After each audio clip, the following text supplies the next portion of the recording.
ecstatic to be here to showcase what we have and what we do, and also how we can change your business from a cybersecurity landscape. So when we look at the problem that we have in the marketplace, I think it's all fair enough, and everyone can agree that intrusion attacks or cyber attacks is a real problem, and truly no one is immune. Everyone is potentially a victim or has become a victim. I won't spend too much time on this slide. I think you could take a look at the green box below. That's just the tip of the iceberg, with many undisclosed reports taking place on a daily basis. So when we think of cybersecurity, we know that credentials is a big risk, it's a big exposure, and quite often all hackers really intend to do is just to gather that and to steal it. So when we look at the years past, and I won't spend too much time talking about cybersecurity or the issues, I trust that everyone here is all too familiar with it, but I'm just going to gloss some numbers over. But it's a real problem with the number of attacks taking place, the level of sophistication of malwares, viruses, scripts, malicious code, and the list goes on. It's a real problem to everyone. But more so, what's become apparent is that we are constantly chasing the attack if and when we find out when it happened. And I think the case really today is not the argument of, well, could we become a victim? I think it's more the idea of how long ago did the attack take place, and how much damage was actually done. We've actually looked at the opportunity in the marketplace, and we think we've got something that's really exciting. And our mandate is to bring a solution and to work with organizations to change how cybersecurity and private data is managed. So before I get into the big aha, I just want to point out a few things. That the solution, as Ron mentioned in the opening, is that we empower users to become an extension of a cybersecurity-based network. So users truly are empowered to monitor their own credentials, identify when there's an attack taking place, but more so disable attackers from conducting that exploit, all in real time. So that number that I glossed before, 205 days for a post-detection rate, we hope to eliminate that. What's also pretty unique about our platform is that we don't use any PII, and I'm going to demonstrate to you how that's set up. As you can see at the bottom section of the image here, we don't use any SMS. We think SMS is truly not the safest, not to mention the most reliable in terms of delivery. We don't have any hardwares or tokens for OTPs. We don't use OTPs in general. And we've got a big question around biometric data. And we know that biometric data is now certainly becoming a big buzz. But if you look at how it's gathered, it's truly moved into data points, or is transferred into data points. So those are now somewhat becoming binary data, sets of data that's stored either on the device or at a certain location.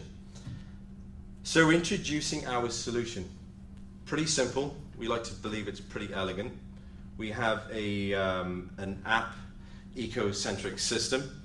It's white labeled. We're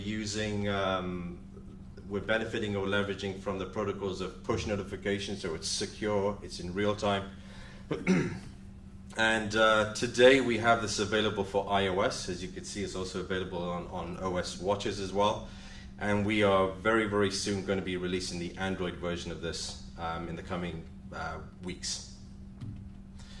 What I'm going to do now here, through the magic of my laptop, I'm going to see if I can give you a live demonstration of how all of this works, so you'll get a sense of this. Bear with me a quick second. Probably insert some elevator music here. Okay. So, I'm going to be logging in, and as I actually go into the demonstration, I should also share with you how this all comes together. So we work with clients, we work with the B2B space. The solution is truly a B2B enterprise software. When we work with clients, we actually rely on the idea that they know who their employee base is. They have an intimate relationship, so we don't need to do any further verification with that. Once we've integrated, and I'll talk about a little bit about the integration, we ask that the clients generate a QR code or a token, a UUID, that we only work on. So that's the extent of what IAmI ever sees, is the UUID. We don't see any personal information, name, address, nothing at all. So in this instance, I'm just going to see if I can demo it right here. I'm signing into a said client organization for the first time. There on the screen you can see my credentials. I'm signing in. So I'll log in. And I'm now being presented with this. And this is truly how this all comes together. And obviously the message can be customized. But essentially, the message here is that there is a security multi-factor authentication protocol available. All I have to do is just enable it, and there we go. And there's the QR code. What I'm going to do then with my app that I have on the phone is I'm going to take a picture of that QR code. So let me just step over here. I promise you I'm not doing a selfie. Okay, that's it. That's the extent of what IAmI sees. We don't see any personal names, addresses, any PII whatsoever. So scrolling over here, get done with that. I'm now going to log out of this account. Right, so imagine I'm actually coming into work the next day, and I'm going to sign in some work. There's a call being made to the cloud, and it comes onto my phone. So what I do in this instance is unlock the device. I'll see the presentment of me signing in, and that blue box, which I'll flash in a second, is a placeholder for where your logo goes. So I'm signing in, it's legitimate, and I'm now into my account. And that could be a VPN, it could be a server, it could be any location in a said network. Conversely, it's an attack. I'm at home, or actually I'm here on stage, presenting to you guys, and somebody's logging into my account at a remote location, and of course anywhere around the world. Once again, I get a call, hit the app, this time hit deny. Oh, hold it down. And now we actually render the page. There's a pop-up box that typically should appear. But essentially what we've done here, we've terminated the login session so the attacker cannot get into the account or onto a platform, onto a network. So we've essentially disabled them in real time. It's pretty effective because of the fact that a lot of attacks takes place. We don't know until after the fact. And if I draw your attention back to the 205 days. We also have another protocol on here for a timed out. If you don't respond to your device, we have a timeout on the server that actually sends a timed out message asking the user to respond to the device. So we've covered most bases. So as you saw, it's a real-time protocol. There's a real-time response. More so now, we're actually empowering employees and everyone across the organization to be in control of their credentials. Should anybody do any form of attack to acquire the credentials, they are actually now in charge of their own set of accounts, and even not only protecting their accounts, but now protecting the organization. Just very quickly, from a high-level topography, it works ever so simply. We've got a series of APIs, modules, and SDKs that actually works with an existing organization. So you could see over just on where box 2 and 5 are, you can see that we've got our API logo attached with the existing authentication environment, which then communicates in real time through secure SSLs, etc., to our cloud. We then reach out to the device responds back, and then we then provide an indicator code to say yes, go ahead, or not to go ahead. It's pretty simple to look at, but there's a lot of complications at the back end as well. Interesting slide here. ultimately, hackers really want to get the credentials to get to the keys of the kingdom. If you think about all of the junctions and all of the points within an organization, I'm just going to flash over to here very quickly. A hacker will try and get initially onto the network and sit there quietly and gather more information, making their way to the second ring, which could be privileged access files, etc. But ultimately to get to the center, which is where all of the real sensitive data is kept.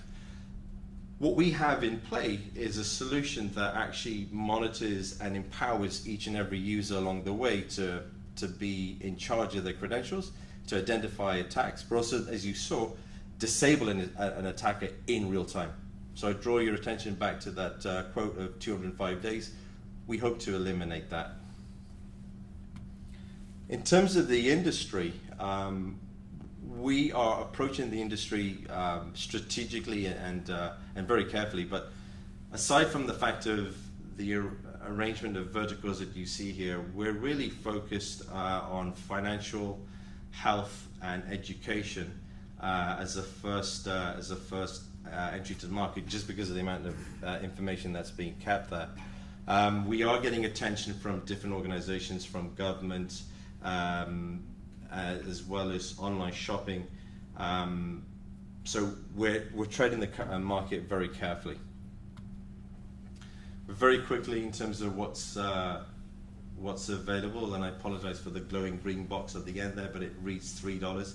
We've got a license per seat, starting off with a 0 for startups, and then working its way up to a $3 per license per seat. It's all it all equates to different privileges as well, or services added onto the platform.